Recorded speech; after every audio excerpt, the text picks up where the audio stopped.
For more now, let me bring in Mark Regev, chief spokesman for Israeli Prime Minister Benjamin Netanyahu. Mark, it's nice to see you again. May I talk about the specifics and what's been going on the last 24 hours? How does your government respond to the reports of a Palestinian man killed by Israeli forces on the Gaza border?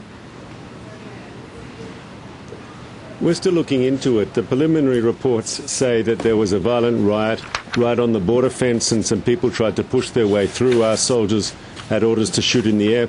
We're looking into what happened, but on the whole, the picture is good. The ceasefire seems to be holding, and from our point of view, that's what we wanted. We wanted to establish peace and quiet for our people in southern Israel who've been on the receiving end of these rockets for much too long, and they're now coming out of the bomb shelters, and the last few days have been enjoying seeing the sunlight and having a normal life. That's what this was all about for us.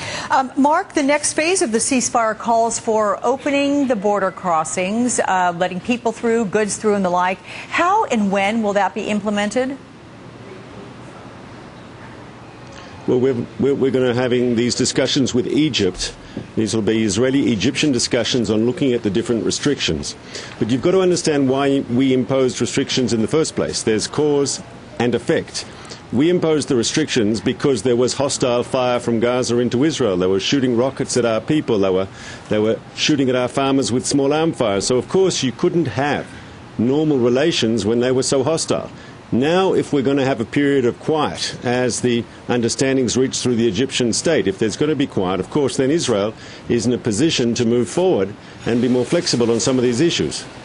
The ceasefire negotiations with President Morsi, does it give you an indication of what his presidency is going to mean for Israel? You know, Israel and Egypt fought wars in the past. We fought bloody wars and people on both sides lost their lives in 1948, in 1956, in 1967, and again in 1973.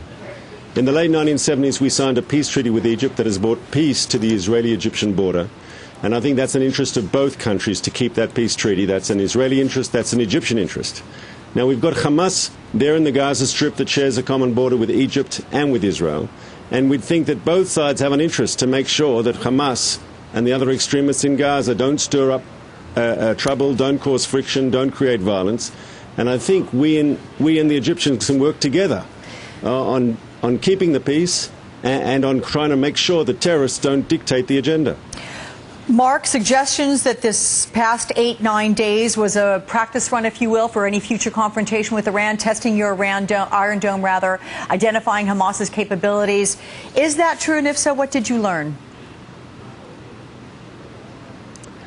Well, first of all, we know that those rockets that were fired at Tel Aviv and Jerusalem weren't made in the Gaza Strip. Metaphorically speaking, they had "made in Iran" printed on them very clearly. And this is also a threat for the future, because Hamas has come out of this crisis greatly weakened. We've destroyed most of their arsenal, and they fired a bit at us, and there's very little left. And we know the Iranians will act very expeditiously to try to rearm Hamas, and I think it's incumbent upon all of us, everyone who wants to see peace and stability. We don't want to see these sort of extremists once again get their hands on Iranian weapons. Now, the United States and Israel have been talking about preventing that from happening, and I think the Egyptians have a part to play here too, and if we all play a role in preventing the Hamas from being rearmed by Iran, I think we're in for a more stable and quiet period ahead.